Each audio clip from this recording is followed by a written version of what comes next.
अगर आपको लगता है कि भूत प्रेत और आत्माएं सिर्फ कहानियों और फिल्मों में होती हैं, तो सुनिए फिर मेरी ये असली दास्तान सीतापुर शारदा नहर के पास की। और दूसरी बात साफ कर दूं, मैं यहाँ कोई फिल्म नहीं बना रहा, न ही कोई वीडियो सजा रहा हूँ। मैं सिर्फ उस हकीकत पर काम करता हूँ जिसे लोग पैरानॉर्मल कहकर टाल देते हैं, क्योंकि जो असली डर है उसे न तो मैं पूरी तरह शब्दों में उतार सकता हूँ और न ही आप उसे अपनी आंखों से देख सकते हैं। वो सिर्फ महसूस किया जा सकता है उस सन्नाटे में, जहाँ 1990 की एक रात को लाइनमैन राम खिलावन की लाश पूरे 3 दिनों तक जमीन पर नहीं गिरी थी।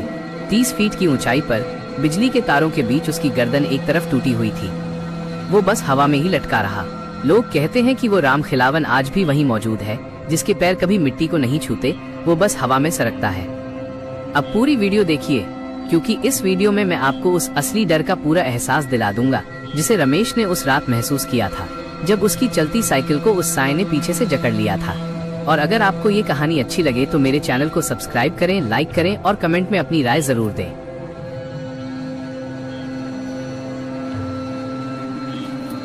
कि सीतापुर जिले में शारदा नहर के किनारे का वो इलाका आज भी शाम ढलते ही एक ऐसी मनहूस खामोशी की चादर ओढ़ लेता है जिसे महसूस करके ही रूह कांप जाए। यहाँ एक पुराना पावर हाउस खड़ा है और ठीक उससे सटी हुई उस सरकारी प्राइमरी स्कूल की बाउंड्री है। गांव के लोग इन दोनों इमारतों को अलग अलग नहीं देखते। उनके लिए ये पूरा अहाता ही एक शापित टापू है जहां परिंदा भी पर मारने से डरता है। साल 1990 की वो अगस्त की रात आज भी यहाँ की मिट्टी और हवा में एक खौफनाक गंध बनकर तैरती है। उस रात आसमान से मूसलाधार बारिश नहीं बल्कि कहर बरस रहा था। शारदा नहर उफान पर थी और बिजली की कड़कड़ाहट इतनी तेज थी कि पुराने पावर हाउस की जर्जर मशीनें थरथरा रही थी। राम खिलावन, जो उस समय का सबसे पुराना और निडर लाइनमैन माना जाता था, अपनी खाकी वर्दी पहनकर ड्यूटी पर तैनात था। वो एक ऐसा इंसान था जिसने अपनी पूरी जिंदगी बिजली के इन जानलेवा तारों के बीच बिताई थी, लेकिन उसे अंदाजा भी नहीं था कि आज की रात उसकी आखिरी शिफ्ट होने वाली है। रात के करीब 2:15 बज रहे थे जब मुख्य फीडर में एक जोरदार धमाका हुआ और पूरे इलाके की बत्तियां गुल हो गईं। कंट्रोल रूम के पुराने मीटरों की सुइयां पागलों की तरह नाचने लगी और शॉर्ट सर्किट की वजह से पूरे कमरे में ओजोन की तीखी गंध फैल गई। खबर आई कि नहर के पास वाले मुख्य खंभे का इंसुलेटर फट गया है और हाई टेंशन तार टूटकर झूल रहे हैं। अगर समय रहते इसे ठीक नहीं किया जाता तो पूरा ग्रिड बैठ सकता था।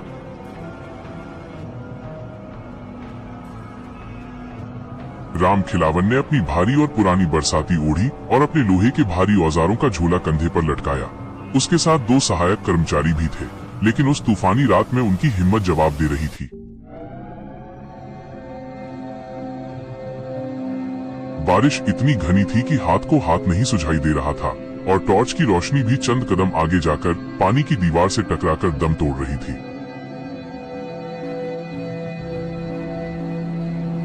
नहर की लहरों का शोर और बादलों की भयानक गड़गड़ाहट के बीच राम खिलावन उस लोहे के ऊंचे खंभे की ओर बढ़ा। खंभे के पास पहुंचकर उसने नीचे से अपनी पूरी ताकत लगाकर चिल्लाया, पीछे से फीडर काट दिया गया है। लाइन क्लियर है।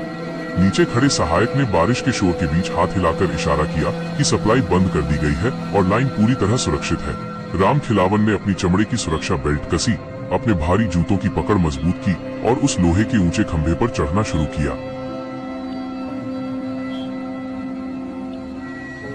उसे अंदाजा भी नहीं था कि मुख्य पावर हाउस के दशकों पुराने जर्जर पैनल में एक भयानक बैकफीड की समस्या आ गई थी। जिस स्विच को नीचे से बंद किया गया था वो तकनीकी खराबी, जंग और नमी के कारण फिर से अंदरूनी रूप से जुड़ गया था। जैसे ही राम खिलावन खंभे के सबसे ऊपरी हिस्से पर पहुंचा, जहां 11,000 वोल्ट की लाइनें गुजरती थीं, उसने टूटे हुए गर्म तारों को जोड़ने के लिए अपना नंगा हाथ बढ़ाया। उसी पल एक जोरदार नीली चमक उठी जो इतनी शक्तिशाली थी कि पूरा आसमान 1 सेकंड के लिए सफेद हो गया। वो बिजली की कड़कड़ाहट इतनी तेज थी कि दूर खड़े सहायकों के कान सुन्न हो गए और उनकी आंखों के सामने गहरा अंधेरा छा गया।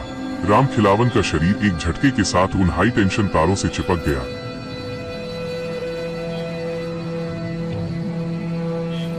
हजारों डिग्री के तापमान ने उसके मांस और हड्डियों को लोहे और तांबे के साथ एक कर दिया। राम खिलावन की गर्दन एक तरफ पूरी तरह टूट गई। चटाक की वो भयानक आवाज बारिश के शोर को चीरती हुई बाहर निकली थी।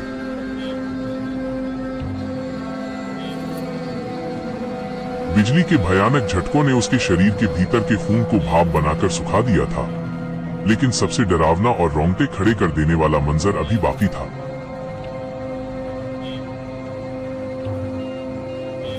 बिजली के उस प्रचंड चुंबकीय खिंचाव, मैग्नेटिक फील्ड ने उसके निर्जीव शरीर को नीचे गिरने ही नहीं दिया। वो उन हाई टेंशन तारों के बीच फंसा हुआ जमीन से 30 फीट ऊपर हवा में ही लटका रह गया। उसके पैर जमीन की तरफ बेजान होकर झूल रहे थे, लेकिन वे मिट्टी को नहीं छू पा रहे थे। पूरी रात वो शरीर वहीं तारों के बीच झूलता रहा। बारिश की बूंदें जब उसके तपते हुए और बुरी तरह झुलसे हुए शरीर पर गिरती तो वहां से सफेद भाप का गुबार निकलता था।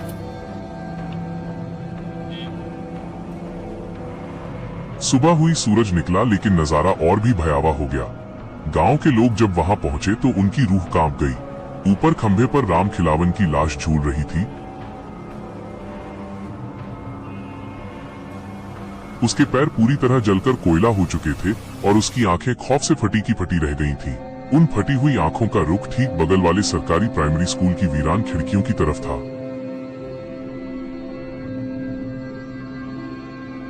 पूरे 72 घंटे यानी 3 दिनों तक राम खिलावन की लाश उसी ऊंचाई पर जमीन से ऊपर हवा में लटकी रही। सड़न की गंध और जलते हुए मांस के धुएं के बीच वो साया दूर से ऐसा लगता था जैसे कोई आज भी अपनी ड्यूटी कर रहा हो। तीसरे दिन जब लखनऊ से विशेष सुरक्षा टीम बुलाई गई और पूरे ग्रिड की सप्लाई को मीलों दूर से काटकर बिजली को डिस्चार्ज किया गया, तब जाकर राम खिलावन के शरीर को नीचे उतारा जा सका।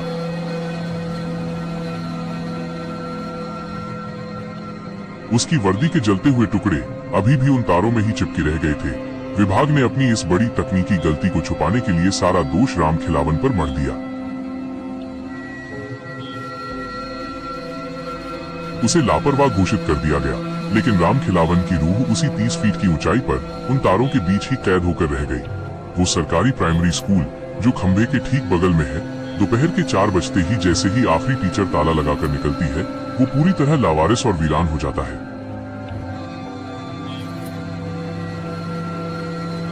वहां कोई चौकीदार नहीं होता, कोई रखवाला नहीं होता, बस सन्नाटा और अंधेरा होता है। लेकिन रात होते ही उस स्कूल के खाली बरामदे में घिसट की आवाजें गूंजने लगती हैं। गांव के लोग कहते हैं कि स्कूल की खिड़कियों के शीशे अपने आप चटक जाते हैं और अंदर की डेस्क बेंचों पर काली राख के निशान मिलते हैं। वो रूह अब पावर हाउस और उस स्कूल के साझा खंडहर को अपना ठिकाना बना चुकी थी।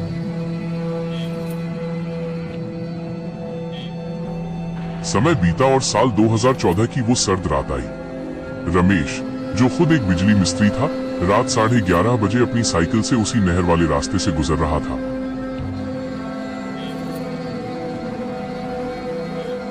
कोहरा इतना घना था कि टॉर्च की रोशनी भी 2 हाथ आगे जाकर दम तोड़ रही थी। जैसे ही वो उस सरकारी स्कूल की टूटी हुई और लवारिस बाउंड्री के पास पहुंचा, उसकी साइकिल अचानक भारी होने लगी।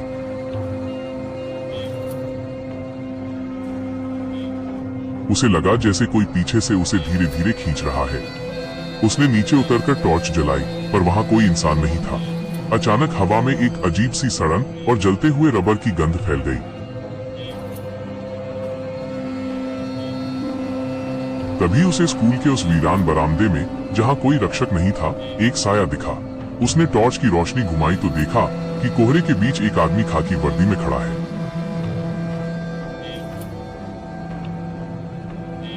उसका सिर कंधे की तरफ पूरी तरह टूटा हुआ झुका हुआ था। रमेश ने टॉर्च की रोशनी उसके पैरों पर डाली और उसके प्राण सूख गए। उस साये के पैर जमीन को नहीं छू रहे थे।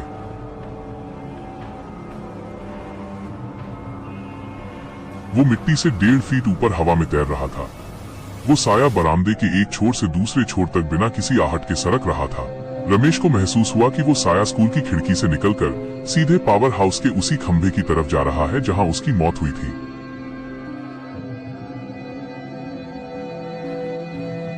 रमेश वहां से भागा, पर वो साया स्कूल की दीवार लांघकर हवा में उसके पीछे लग गया।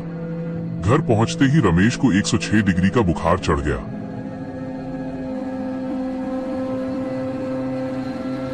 वो बिस्तर पर पड़ा पड़ा, बस एक ही बात बुदबुदाता, वो हवा में था, वह जमीन पर नहीं था, बस हवा में था।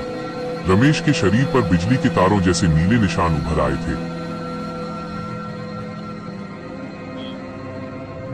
सुधीर ने देखा कि रमेश के कमरे का तापमान अचानक गिर गया था और दीवार पर एक अदृश्य हाथ से बिजली के सर्किट जैसे नक्शे बन रहे थे।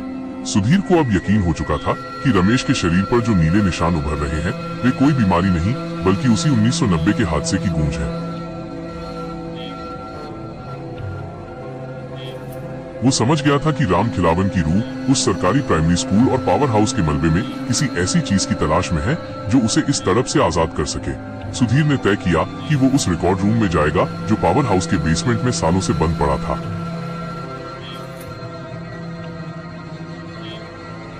रात के ठीक 2 बजे जब कोहरा इतना घना था कि टॉर्च की रोशनी भी रास्ता नहीं बना पा रही थी, सुधीर उस पुराने पावर हाउस के लोहे के भारी दरवाजे के सामने खड़ा था।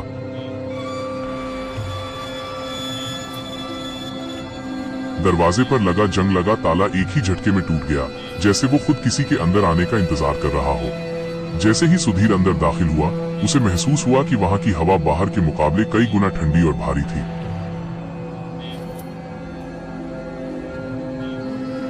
फर्श पर धूल की मोटी परत थी, लेकिन सुधीर के टॉर्च की रोशनी में उसे साफ दिखा कि वहां धूल पर घिसटने के निशान बने हुए थे, वही निशान जो रमेश ने स्कूल के बरामदे में देखे थे।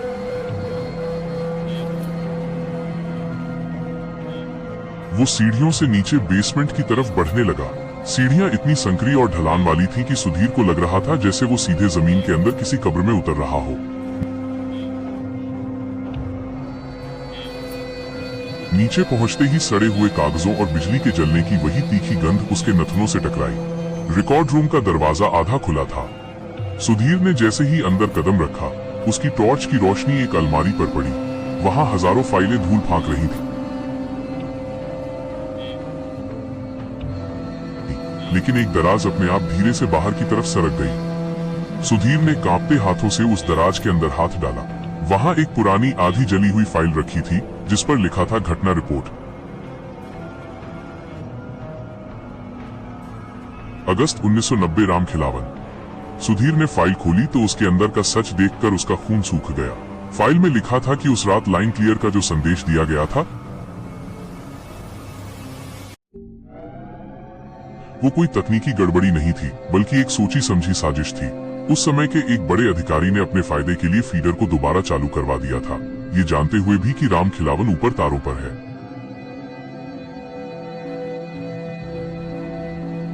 अचानक सुधीर को महसूस हुआ कि उसके पीछे कोई खड़ा है। उसने झटके से मुड़कर टॉर्च घुमाई, पर वहां कोई नहीं था। लेकिन अगले ही पल बेसमेंट की दीवारों पर लगी पुरानी लाइटें, जिनमें सालों से बिजली नहीं थी, अचानक नीली रोशनी के साथ भभक उठी।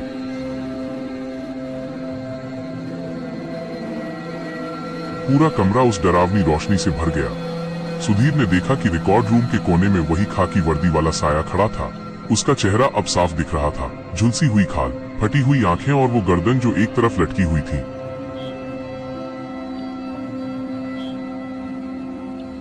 वो साया धीरे धीरे सुधीर की तरफ बढ़ने लगा।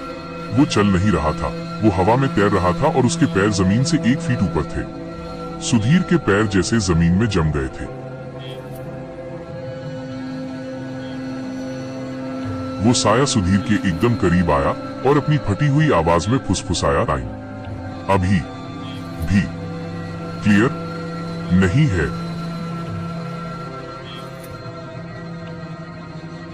सुधीर के कानों में वो आवाज हजारों वोल्ट के करंट की तरह लगी। तभी कमरे की अलमारियां अपने आप गिरने लगी और पुरानी फाइलें हवा में उड़ने लगी। सुधीर वो जली हुई फाइल लेकर बेतहाशा बाहर की तरफ भागा।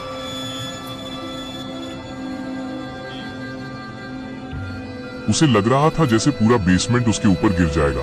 वो सीढ़ियों से ऊपर आया और जैसे ही पावर हाउस के बाहर निकला, उसने देखा कि उस सरकारी स्कूल की छत पर वही साया खड़ा होकर उसे देख रहा था।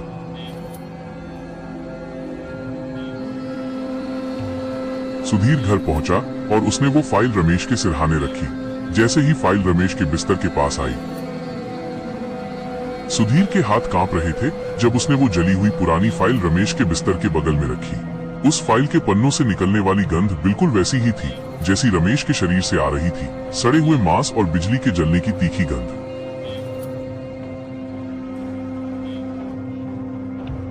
जैसे ही सुधीर ने वो फाइल रमेश के पास रखी, कमरे का तापमान अचानक इतना गिर गया कि खिड़कियों के शीशों पर भाप जमने लगी। रमेश, जो हफ्तों से बेसुध पड़ा था, उसने अचानक अपनी आंखें खोल दी।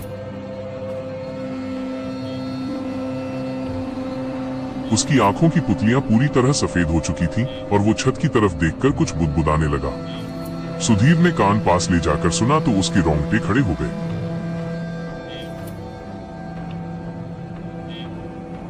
रमेश कह रहा था, वो नीचे आ रहा है, खंभे से नीचे उतर रहा है, उसके पैर जमीन नहीं छू रहे। सुधीर ने तुरंत वो फाइल उठाई और उसे लेकर सीधे शहर के बिजली विभाग के मुख्य कार्यालय की ओर अपनी पुरानी मोटरसाइकिल से निकल पड़ा।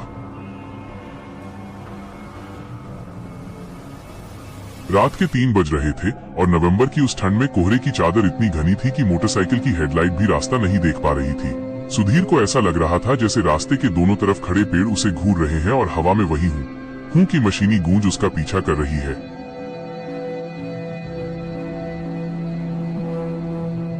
शहर पहुंचकर सुधीर ने उस फाइल को सीधे जिले के मुख्य अभियंता चीफ इंजीनियर के घर के बाहर लगे लेटर बॉक्स में डाल दिया, क्योंकि उसे पता था कि ऑफिस में ये फाइल दबा दी जाएगी। उसने एक पर्ची भी चिपका दी, राम खिलावन की अधूरी ड्यूटी का सच।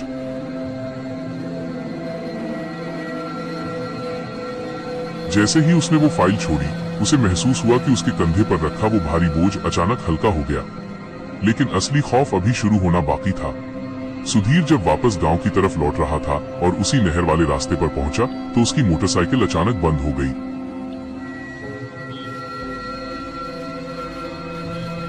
सन्नाटा इतना गहरा था कि सुधीर को अपनी धड़कनें साफ सुनाई दे रही थी। उसने टॉर्च जलाई और देखा कि वो ठीक उसी सरकारी प्राइमरी स्कूल और पावर हाउस के साझा अहाते के सामने खड़ा था।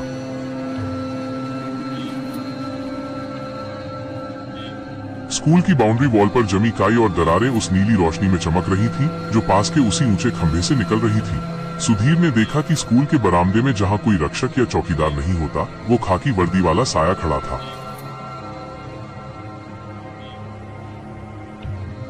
इस बार वो साया अकेला नहीं था। उसके पीछे पावर हाउस के खंडहर से और भी कई धुंधली आकृतियां निकल रही थीं। वे उन लोगों की रूहें थीं जो उस पुराने पावर हाउस की अनदेखी और भ्रष्टाचार की भेंट चढ़े थे।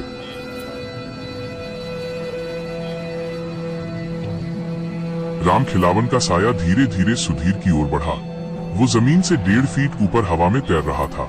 सुधीर की आवाज हलक में फंस गई। वो साया सुधीर के एकदम सामने आकर रुक गया। उसकी टूटी हुई गर्दन एक तरफ लटकी थी और झुलसे हुए चेहरे पर एक अजीब सी शांति थी।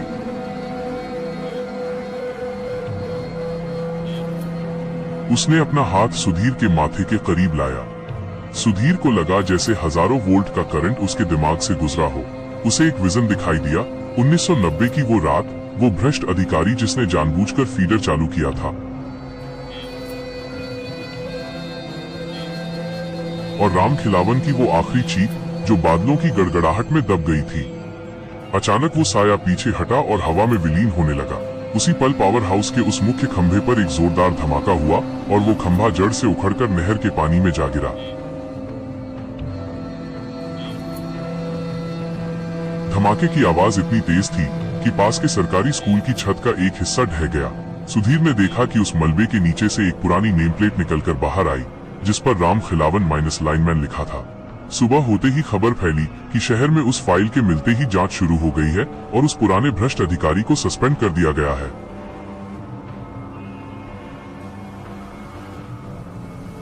रमेश का बुखार उसी सुबह पूरी तरह उतर गया। उसके शरीर के नीले निशान गायब हो गए थे, पर उसके हाथों पर बिजली के तारों जैसे स्थायी निशान रह गए थे।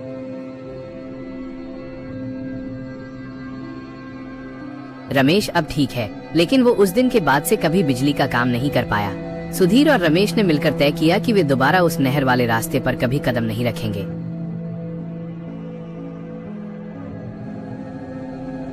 आज भी सीतापुर के उस वीरान स्कूल के पास से गुजरने वाले लोग बताते हैं कि अब वहाँ घिसटने की आवाजें तो नहीं आती, लेकिन बारिश की रातों में आज भी उस जगह से एक अजीब सी नीली रोशनी निकलती है।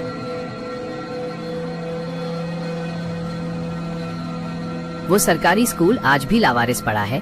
उसकी दीवारें काली हैं और खिड़कियां टूटी हुई हैं। गांव के बुजुर्ग कहते हैं कि राम खिलावन को इंसाफ तो मिल गया, लेकिन उसकी रूह उस जगह की मिट्टी में इतनी गहराई तक समा गई है कि वो अब वहां का हिस्सा बन चुकी है। वो आज भी वही है, जमीन से ऊपर बिना पैरों के उस वीरान स्कूल और खंडहर पावर हाउस के सन्नाटे में, बस हवा में खामोश खड़ा हुआ। वो अब किसी का पीछा नहीं करता, वो बस वहाँ के खंडहरों का पहरेदार बन गया है, ये देखने के लिए कि फिर कभी कोई दूसरा राम खिलावन भ्रष्टाचार की भेंट न चढ़े।